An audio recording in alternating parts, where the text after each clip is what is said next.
Fumacê parece que já saiu ontem para sortar veneno para matar esses mosquitos aí da dengue. Ao vivo, a Thaís Santana tem as informações. O barulhinho da caminhonetona do governo do estado soltando veneno já foi ouvido em alguns bairros de Maringá ontem. É isso, Thaís? Salsicha, olá, uma boa tarde para você, para todos que acompanham o Balanço Geral Maringá. Nós estamos aqui com a Karina Rissardo, ela é superintendente da Secretaria de Saúde aqui da cidade de Canção e vai falar para a gente melhor sobre esse fumacê que já percorre alguns bairros aqui da cidade, que muito importante, não é? Essa cobrança foi muito fundamental para que isso ocorresse. Primeiro, obrigada por nos atender, uma boa tarde para você. Karina, comenta com a gente como é que está essa questão do fumacê. Já começou e está percorrendo em que região aqui? Boa tarde. O Fumacê ele iniciou ontem, né, com todas as estratégias, planejamento da Secretaria de Saúde e todas as secretarias envolvidas. O que nós estamos priorizando, né? Os bairros que têm o maior número de casos positivos de dengue. Região noroeste de Maringá, então ali perto da Avenida Mandacaru. Os bairros do Paris também é uma estratégia para a gente realizar o Fumacê. E entre outros bairros que a Secretaria de Saúde ela vem divulgando em relação ao alto número de casos, né? Agora, existe uma preocupação e até mesmo uma dúvida por parte de alguns moradores. Como é que eu devo proceder quando passa um carro do Fumacê na minha rua? Devo abrir as janelas, abrir as portas para que entre esse fumacê ou não? O que dá para ser orientada aí para o pessoal? As estratégias são as mais comuns que a gente tem, né? O que a gente sempre orienta para a população, né? O uso de repelente, ela deve acontecer, ela não pode ser, né, parada, interrompida, né? Então a gente sempre orienta que toda a população ela tenha conscientização que o uso de repelente ela aconteça. Para gestantes, inclusive, há uma disponibilidade dentro do Sistema Único de Saúde. A gestante cadastrada ela tem o direito da retirada e a questão da abertura de todo esse processo que você falou também. Ou seja, é uma junção de fatores. Não adianta só por conta do fumacê deixar ali o quintal com água parada ou descuidar. Não, todo cuidado é imprescindível nesse momento tão crítico em relação à dengue.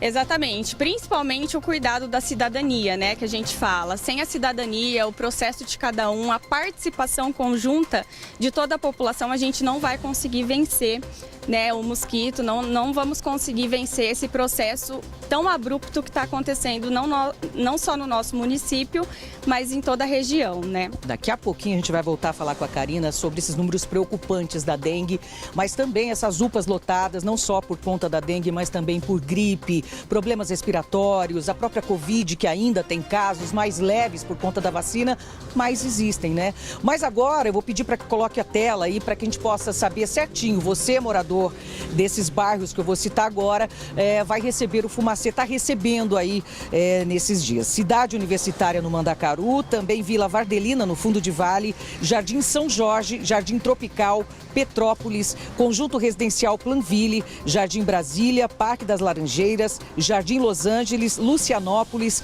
Vila Santa Isabel, Jardim Paris 3, o Parque das Laranjeiras, o Jardim Paris 4 e 5 e também o 6 antes do Contorno Norte. Esses, os bairros que vocês estão vendo aí na tela neste momento no Balanço Geral, que fazem parte aí desse fumacê que está percorrendo esses bairros, as ruas desses bairros aqui da cidade. Muito importante. Mas continue com a gente, porque já a gente volta para falar dos números preocupantes da dengue. Só para se ter uma ideia, o aumento de procura pelas UPAs, por exemplo, esse aumento de mais de 40%, teve muito a ver com os casos de dengue preocupantes e que chamam a nossa atenção para o cuidado que devemos ter dentro de casa. Eu volto já, Salsicha. Eu queria só fazer uma pergunta, Thaís. Aproveitar que a responsável da Secretaria de Saúde está aí, que é representante da 15ª, que é do estado do Paraná. Se ela puder me responder uma ou duas perguntas, não sei se a Thaís está com o fone lá, se ela pode colocar o retorno para a pessoa, que eu acho que é muito importante. Primeiro, o cuidado que a gente tem que ter, principalmente na hora que o fumacê passa, porque todo mundo ouve o barulho. Karina, a situação, eu preciso trocar a água dos meus cachorrinhos que tá por lá de fora? Eu tenho que tirar os passarinhos que eu tenho em casa, porque é perigoso o fumacê, para esses tipos de bichinho também? Ou é só abrir mesmo a casa para o fumacê entrar? Essa é uma das dúvidas, Thaís. Tá, ok, eu repasso aqui para ela. Karina, o Salsicha te pergunta o seguinte, nesse momento em que passa o fumacê, ou quando eu percebo que o carro do fumacê está passando ali na minha rua, eu tenho ali a água dos meus cachorros e tudo mais, alimentação, tem que ser trocada, tem que esvaziar isso, corre algum risco, ou qual o procedimento nesses casos? O procedimento, assim, a gente sempre orienta que se vê que realmente o fumacê passou e atingiu alguma água, que troque, né? Mas o mais importante disso tudo, Salsicha, é em relação à conscientização mesmo da população. O fumacê, ele é uma intervenção, mas são várias intervenções que a gente precisa para combater essa doença no momento, né? E a intervenção individual da população, né? Porque o que a gente vê e analisa com os dados e com a epidemiologia hoje, né? O número de casos, ele está intradomiciliar, ele está dentro da casa do indivíduo, então água parada ali dentro, né? Então vasos, todo o processo que a gente fala de água parada, que é o vetor, a proliferação do vetor, isso é importante. O fumacê, ele é importante? Ele é muito importante, mas a estratégia individual da sociedade, a questão da cidadania, ela que vai fazer a diferença nesse momento.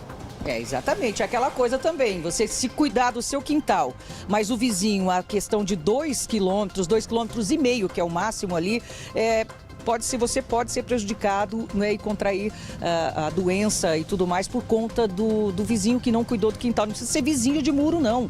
Como o próprio secretário interino falou pra gente, o Clóvis, ele disse, né, que 2,5 km aí de distância entre o mosquito pode percorrer ali por conta da sujeira do vizinho ali da tua quadra. Então, é um cuidado que cabe a cada um de nós mesmos, né, Salsicha? Você tem mais uma pergunta, né? Eu quero fazer uma pergunta porque ela é responsável e ela tem informação de Maringá e toda a região. Porque tem gente que ainda fala assim, é exagero, não tem tudo isso de dengue não, estão exagerando, igual estão exagerando do Covid. Então, como ela é representante, eu gostaria de saber dela, a realidade de hoje. Tem muita gente com dengue, é exagero, tem muita gente, por exemplo, em UTI, porque a gente já viu casos de pessoas que infelizmente morreu de dengue hemorrágica. Qual que é o levantamento da Secretaria do real, do que temos agora, para a população tomar uma conscientização e ver os dados reais? Pois não, Thaís? Pois é, essa pergunta a gente havia deixado para a próxima entrada, mas a gente antecipa então, como eu tinha dito anteriormente. Karina, o que o Salsicha quer saber neste momento é aquilo que a gente havia preparado para um segundo momento, mas que é muito pertinente a gente comentar agora, em relação ao que é a realidade neste momento, o número de casos de dengue, para que a população possa ter essa noção exata do que está acontecendo. É algo preocupante, que cada um pode evitar, mas que infelizmente os números estão aí para mostrar que nem todo mundo tem cuidado ou feito a sua parte. Então, qual é a realidade hoje do número de casos de dengue? Se tem também esse número de pessoas em UTIs? Como é que está a situação atual?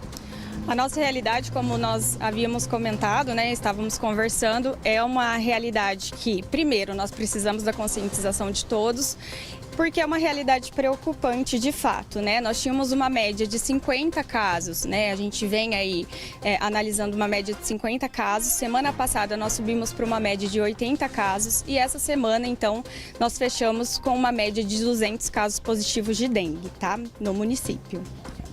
Pessoas em UTIs por conta da dengue, a gente já viu aí 2 casos de dengue hemorrágica que infelizmente, né, levaram ao óbito, e tem outros casos que inspiram cuidados também, né, Karina? Outros casos que inspiram cuidados, com certeza, né? As nossas UPAs, elas estão com um cenário, né, bem atípico, digamos assim, mas é um cenário com a realidade que a gente está vivendo em relação à doença, né? Como eu comentei com você, a nossa média de atendimentos, ela variava de 350 atendimentos dia. Ontem nós fechamos a média de atendimentos de 620 atendimentos, né? Desse número, o que representa aí os casos de dengue? Desse número, mais ou menos 30% a 40% são sintomas referentes à doença, à dengue.